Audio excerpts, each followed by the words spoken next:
Ольгу Войцехович, її мужа Віталя, сина Владислава і невестку Анастасію обвинуватили в акті тероризму. Нібито вони удельничали у закидуванні коктейлями Молотова дома депутата Олега Гайдукевича. У 2021 году їх усіх затримали, перетруси, у гаражі, на летищі. На момент затримання молодшому сину Ольги було усього 9 років.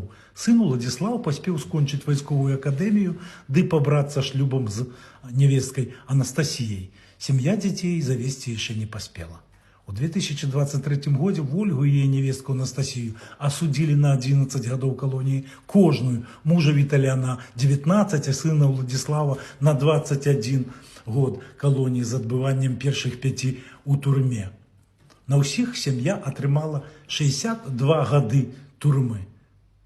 Усяго по так званой справе Олега Гайдукевича осудили 18 человек на великие термины. Это история еще про одну белорусскую семью, репрессии якую просто разорвали на частки. Свободу семье Войцеховичев, свободу всем белорусским политвязням.